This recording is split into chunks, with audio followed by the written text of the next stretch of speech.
Ilabas na ng isang mataas na opisyal ng militarong high retention nagpapatunay umano sa pagkakasangkot ni Pangulong Coutinho Jr. sa iba't ibang katiwalian.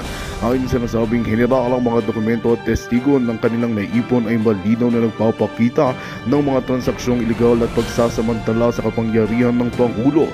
Itinuturing ng marami na ito ay pinakamabigat na aligasyon laban kay Coutinho mula nang siya naupo bilang Pangulo ng bansa. Dahil sa bigat ng mga ebidensyang ito, nagkaroon ng matinding sigawan mula sa publiko sa pagitan ni Coutinho at ng kanyang mga umano'y kasalanan. Ilan sa mga grupo ng civil society at mga publiko ang nagkaisa upang hikumin ang isang masusing investigasyon sa mga naturang aligasyon. Maraming Pilipino ang nadismaya at nangangambang maulit ang madilim na bahagi ng kasaysayan ng Pilipinas kung saan ang mga nasa kapangyarihan ay hindi napapanagot sa kanilang mga gawain. Samantala, nananatiling tikom ang bibig ng kampo ni Pangulong Coutinho Jr. hinggil sa mga aligasyon. Sa kabila ng lumalalang sigaw ng publiko para sa hustisya, patuloy na hinihintay ang magiging tugon ng Pangulo at ng aksyon ng mga kinauukulang ahensya ng gobyerno sa kasalukuyang isyu. At yan nga ang balitang ating pagkakatutukan. Ngunit bagong lahat, siguraduhin mag-subscribe at ihitang notification bell para sa patuloy na pagtutok sa mga silip ng bagong balita sa tunay na boses ng masa.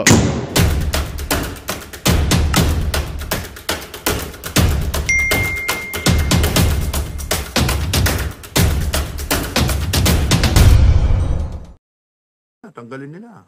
Kaya nga nagsimula na yung sa rally, no, di ba? Piso-piso para kay Sara, 20 pesos ba yun, ganon? Yun yung ano eh. Ah,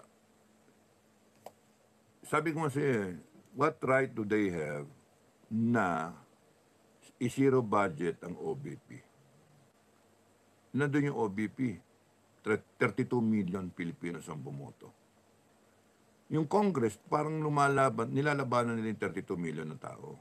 Kaya nga magkakaalaman yan. Sila yung gumagawa ng kalukuhan, sila gumagawa ng ikababagsak nila. Eh, yung Congress naman, kaya nagsasalita ng ganyan, may blessing. Nino? Ni Tamba.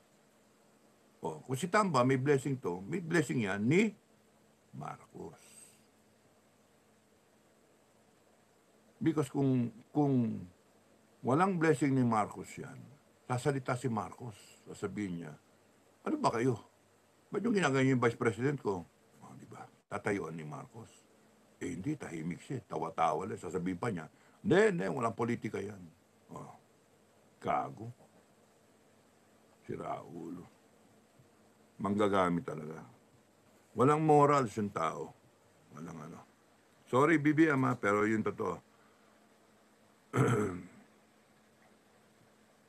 Mga ko'y bislig. Sir Dado, the savior of Mayor, 83. Thank you mga ko'y. Pinoy TV, Glorious Warrior, yung flood control budget, more than 1 billion per day, 1.4.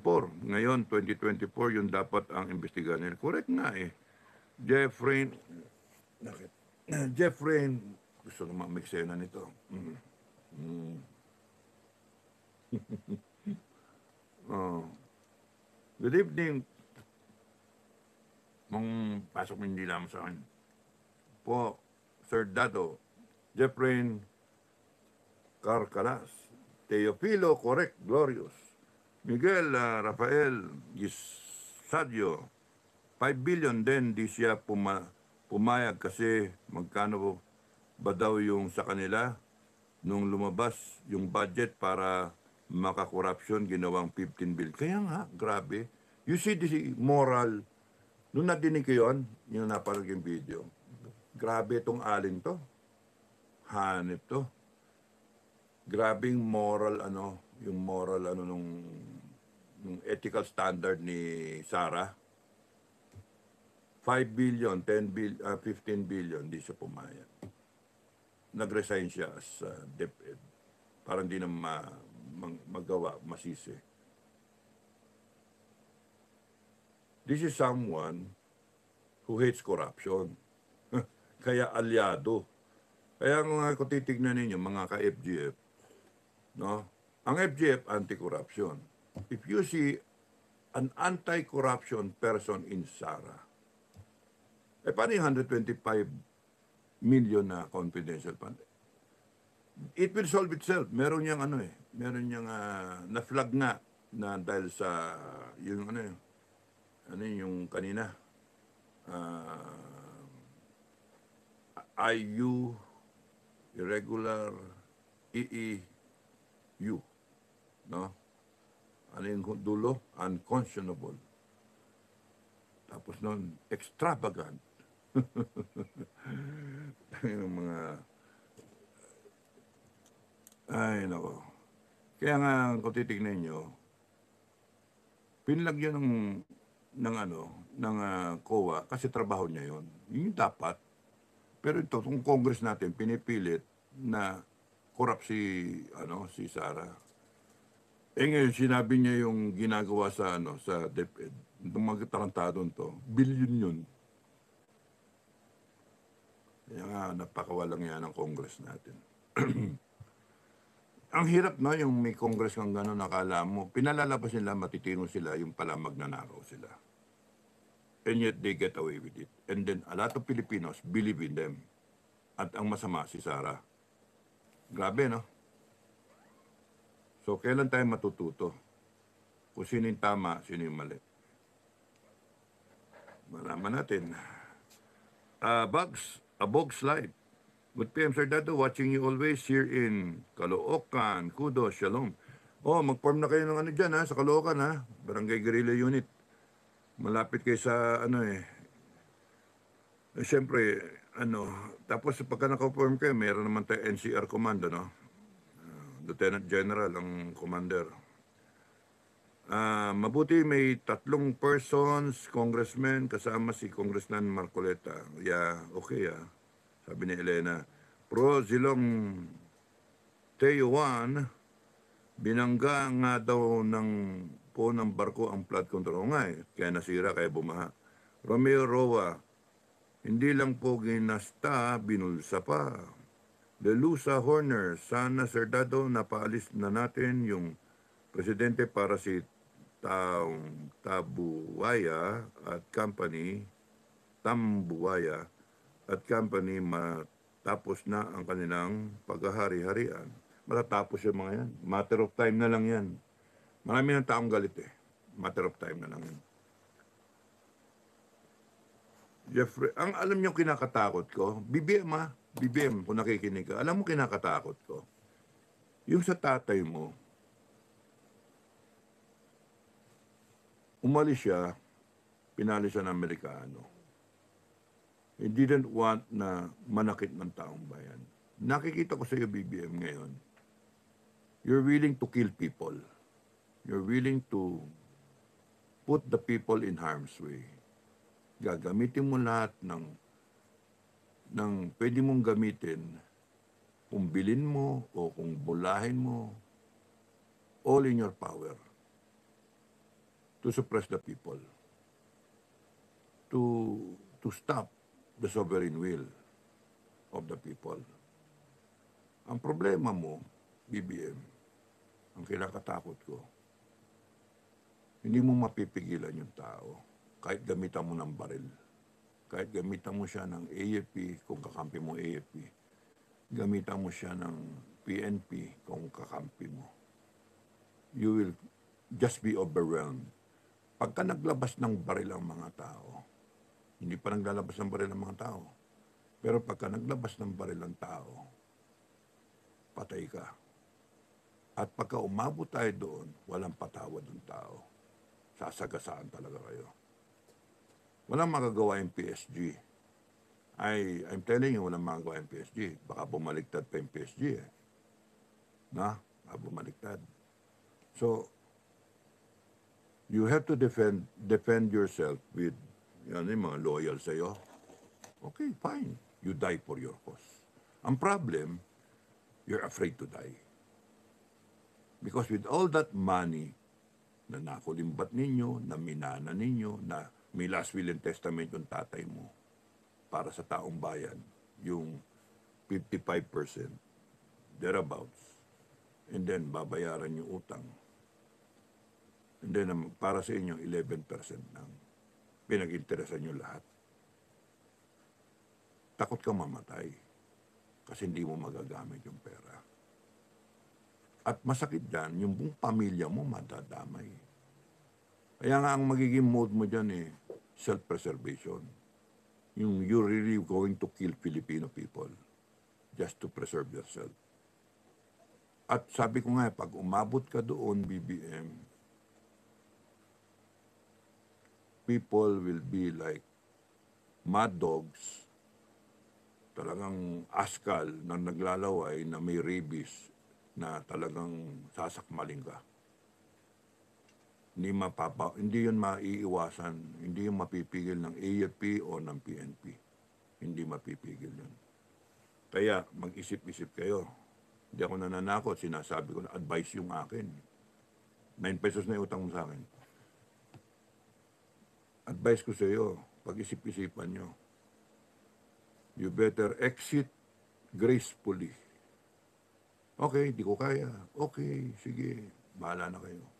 Mas maganda yon because matutuwa sa yung taong bayan at Pilipino, by nature, they will forgive you.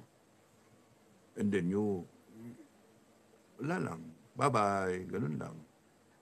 Kesa yung hold the line ka, paglalaban mo yung presidency, what presidency? No? Paglalaban mo yung pangalan ng Marcos, yung galit ng tao, tatapakan kayo, papahukay pa yung tatay mo. Papahukay pa yan sa libingan ng bayani at tatadyak-tadyakan ng tao. I-desecrate ng gusto yung tatay mo. Pati yan si Imelda. You see, yung ginagawa mong kagaguhan, damay ang buong pamilyang Marcos. Anyone with the name Marcos Kaya nga I feel sorry for you na yung wala ka sa tamang utak na tatayuan mo pa yung mali mo at dadagdagan mo pa yung mali mo. Lalo mong iniinis ang taong bayan. Yun ang ginawa niya sa KOJC. Kakainit na ulo yun. Galit ako dun Gagalit ako dun. Kakainit ka ng ulo. Galit ako dun kasi hindi tama yun Ano yun? I-U-E-E-U. Ano yung una? Irregular. Unnecessary. Expensive, extravagant, unconscionable. Excessive. Ha? Hindi dalawang ilang, di ba? Extravagant, excessive. Oo nga, Yung laptop na 100,000 versus yung pwede naman 45,000. O, di ba? Parang yung laptop na para sa, kunyari, para sa mga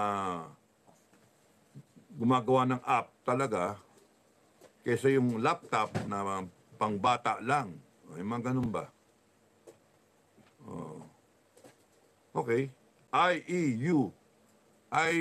I-U-E-E-U. Kalimutan ko na may I. Talagang buti na hindi ako. Mas madali yung aking trabaho Di ba? Mas madaling trabaho. Kalabit lang. Alive? Dead. Alive? Dead. Ganun lang yung aking trabaho Yung sa kanila, may numero-numero pa, compute pa, di ba? Sa akin, alive? Dead. Ganun pa ako Boom. Ganun kasimple yung trabaho ko nun. Okay, so, mahaba tayo.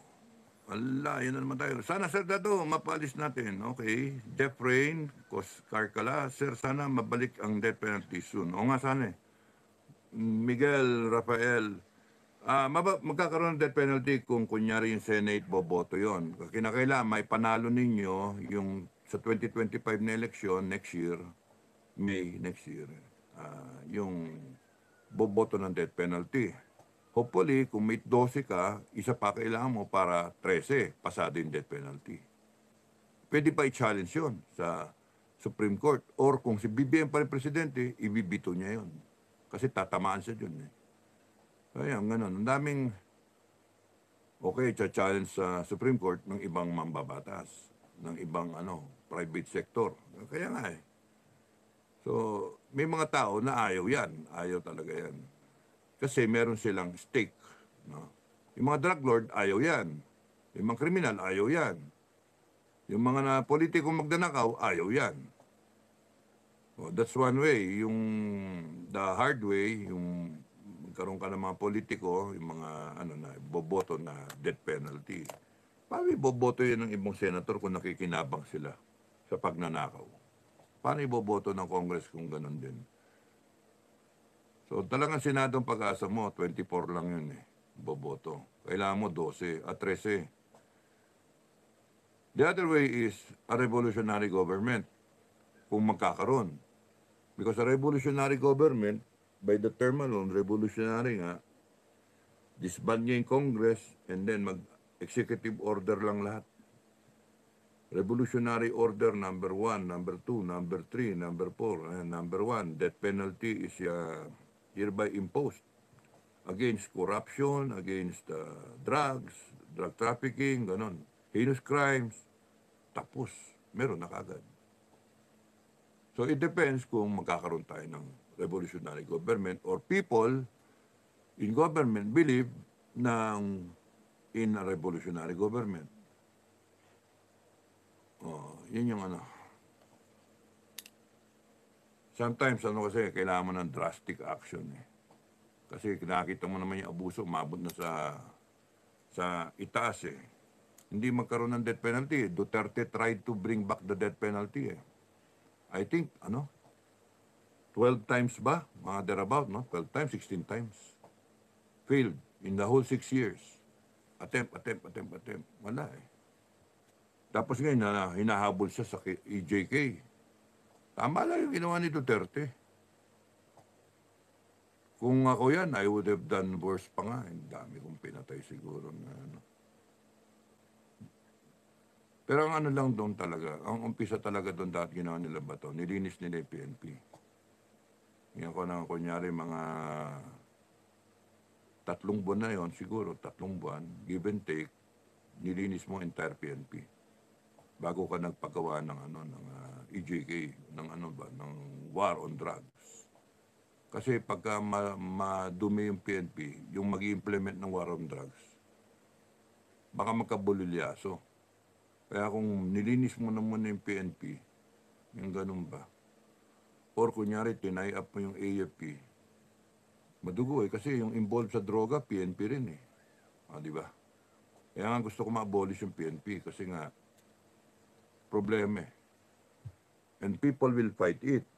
Pagka, people will fight yung PNP na ma-abolish kasi nakikinabang sila eh. Okay. Miguel Rafael Gisadio. Yan ang dahilan kaya nag-resign si BP. O nga eh. Hay, pinagkakaisahan siya. O nga eh. Loretta Kabanayan, good evening po, Kap Dado. Thank you, Loretta. Pro Zilong Teo 1, malabo na mabalik yung death penalty kasi yung batas po dito sa Pinas para lang sa mahirap. Depende, I'm still na hindi mauubos yung corruption sa atin kung walang death penalty. Nakaw sila na nakaw eh. Subukan mo na may death penalty tapos magnakaw ka ng ilang milyon, patay ka. Ba't ka magnanakaw, mamamatay ka rin. Hindi mo rin magagamit. And then babalik sa gobyerno lahat ng ari-arian mo. Pucha, di ba ganon? Sa ito kasi tayong maraming batas na pinoprotektahan ng kriminal. Pinoprotektahan yung magnanakaw. Yun yung naging problema natin. So dami ng batas natin na it works more for the wrongdoer. Yun. May nag-comment sa akin yung Constitution daw, kung naniniwala daw sa Constitution, tapos ng life, liberty, and property, di ba? So, bakit yung EJK? Kung ganon, if you believe the Constitution, that no one should be deprived of life, liberty, and property. Ganda nung tanong, nung comment niya. Tapos sinasabi pa, believe ako sa'yo, sir, ganon-ganon. May anak siyang military o kapatid na military. Ang sagot ko doon, the Constitution applies to the Filipino people. And until such time that you, me, tayong lahat, Filipino people, agree in the implementation of the Constitution that we all, majority of us, ratified and we accept it as that law, fundamental law that governs us and all the elected and appointed officials in government and even government employees will adhere to the Constitution. It will apply as long as you believe in it.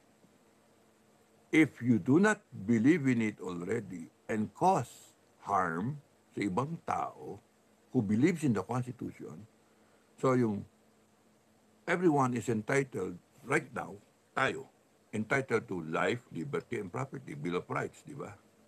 Entitled to the protection of life, liberty, and property. Criminal ako. Drug lord ako. Wala akong pakialam sa buhay mo. Sa buhay ng pamilya mo, sa buhay ng anak mo. Marirape siya ng mga biktima ko na naging drug addict. When kleng-kleng bang-bang, wala sa hulog, pinagsasaksak yung asawa mo. Nasaan doon yung adherence to the Constitution? Life, liberty, property. Biniktima niya yung ibang tao na naniniwala sa Constitution. O paano nga gagawin nyo? I-invoke ngayon ninyo, i-invoke nyo ngayon the same Constitution that protects you, protects your life, liberty, and property. Wow! Shabby. Malangya. Matapos mo mambiktima ng ibang taong inosente, i-invoke mo ngayon yung Constitution. Oh, wait! I'm entitled to my day in court. Di ba? Hanep yung mga ganyan. Ganyan yung style ng mga kriminal. Ganyan yung style ng mga congressmen. Ini-invoke nila yung taong bayan, yung Constitution, pero nagnanakaw sila. Tapos yung tanong mo, naniniwala ako sa EJK? Mahirap sagutin yun eh. Mahirap sagutin yun. Pero, ang sa akin, ang paniniwala ko, the moment people do not adhere to the Constitution, to the laws, it is a choice.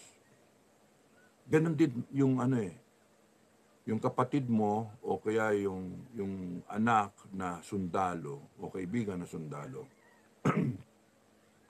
will be forced to kill the person because that person na NPA has decided to go against government, go against the rights of other people. Pumapatay sila, nambibiktima sila, nangaharas sila, nag-extort sila. Here comes the armed forces, and then aambusin nila. You're authorized to kill the person. Walang trial in court, etc., etc. Enemies of the state na nga eh. Kaya nga ang question doon, when do you stop killing? When do you kill? When do you stop? Sometimes it goes out of hand. Surrender na, papatayin pa. Yung may mga ganun. And then may medalya yung tao. Nakita na ako naman ganun eh. Surrender na yung kalaban, pinatay pa. Then, right up, medalya. Di ba? For gallantry in action, mga ganun. Or kaya for meritorious achievement, blah, blah, blah. For, ewan ko. So, yun yung tanong. Papasok doon yung karakter ng tao. Kaya nga ang mahalaga sa training ng AFP at PNP because they are holding weapons. Kinakailangan malakas yung karakter ng tao, malakas yung discipline ng tao, malakas yung respeto niya sa rule of law, respeto sa mga taong bayan. Yun yung dapat. May on and off switch siya. When he chooses to become a killer, he can kill. But he can put it off pagka hindi na kinakailangan. Otherwise, you don't deserve an army na yung mga tao hindi mo maasahan. And then may kalaban na. Papatayin yung ikaw and then baban. Hindi rin Survival Upakan mo rin Pero kung kunyari sumurrender na, hindi mo dapat upakan. Kaya nga yung example, yung sumurrender sa akin, imagine at that moment, ewan ko, baka mali ako, junior officers, baka mali ako. At that moment, nung sumurrender yung mga bata, 15, 17, ganun. Na-shock sila Agisa mo ba naman ng granada Ewan ko kung may patay doon sa loob Hindi ko na na-search Kasi yung concern ko yung mga i-rescue na civilian Ang tanong ko kagad kay Simangan, may patay ba sa atin? Wala. Wounded? Wala. Bala, kumusta? Okay pa sir? Walang papatay sa inyo Swerte nyo, walang namatay sa akin Walang wounded sa akin. Kasi kung may wounded at kung may namatay sa akin, patay yun kahit nag-surrender. Sorry, pero yung standard ko. Bawi ba? Binuhay ko yun. Tinurn over ko sa gobyerno. Imagine that, at that moment, gago ko, at that moment, may patay ba? Wala. Wounded? Wala. Walang gagalaw dito. Bubuhayin ka namin. Yun yung ko. Walang gagalaw dito. Walang gagalaw. Hinahampas na nga Walang gagalaw. Swerte nyo, walang namatay sa amin, walang wounded. Ganun ka, yung buhay. Kaya nga hirap sa gera Mahirap yung conflict. And many Filipinos do not understand conflict. Ang dali-daling sabihin, lusubin na Malacanang, yung ganun ba? Upakan na, ganyan-ganyan. You have to avoid conflict as much as possible. Kaya nga lagi sinasabi, PNP, people of the, Police of the Filipino People, AFP, buo kayo, yung ganun ba? Ayaw natin nang umabot tayo na civil war, ayaw natin umabot na mag-armas ang tao, sa sobrang galit, mamaril na, yung ganun ba? Ayaw namin yung FGF ma-involve. Ganun ba? Because masyadong ayokong umabot sa ganun na nagpapatayan tayo kapwa Pilipino. Kung tayo mga matatapang, hindi yung reserve yung tapang sa kalaban. Hindi tayo. Kaya nga sabi ko kay BBM, pagka gusto mong umabot sa ganon, hindi mo mapipigil yung taong bayan pagka sobrang galit.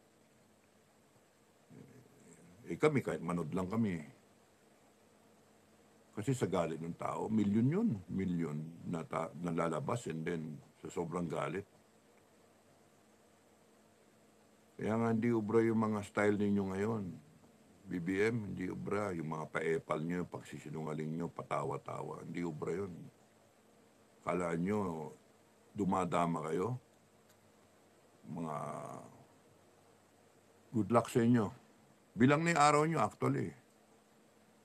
Bilang na. Mga magugas kamay po sila, pare-pareho niya. Arceli Calvo. Good evening po sa iyo, Cap Dado Enrique, and to all your subscribers and including me, to all Pinoy survivor community. God bless you all. Thank you, Arceli. Glorious Warrior. Sinasabot tayo na internet mo, Cap Dado. Naglo-loading na. O nga Hindi, yan? Yung signal namin. For the truth, Di naman ganun kaano yung gobyerno. For the truth, Kap Dado, kung ako, Presidente, ikaw ang una kong kunin as my close advisor. Thank you, ah. Thank you. I will advise you.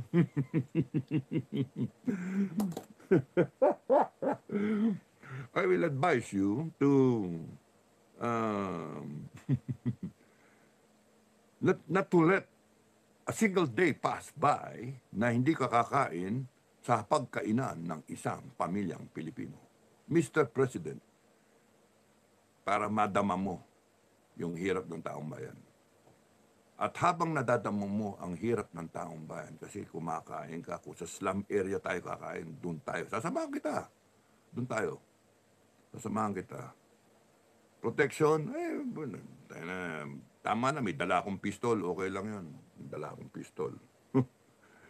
na ano, may granada pa ako, magdala pa akong granada. The old ways, no? Hindi ako takot tayo. Mga ano, may close in tayo, sige, doon sila sa labas, may sarili silang baon, automatic yun. Pagdaling ko ng Skyflakes o whatever. Okay, nakabili na kagad ng McDo o kaya Jollibee. Whatever, o kaya Burger King. Social, ano. O kaya may dry ration somewhere sa sasakyan.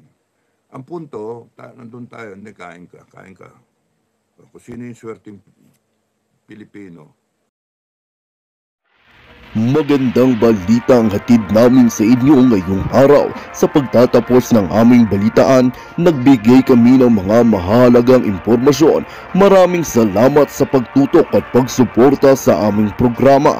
Huwag kalimutang manatili sa mga susunod na araw para sa mga bagong balita at mga kwento na dapat nating abangan. Mula sa Boses ng Masa, magandang araw, Pilipinas!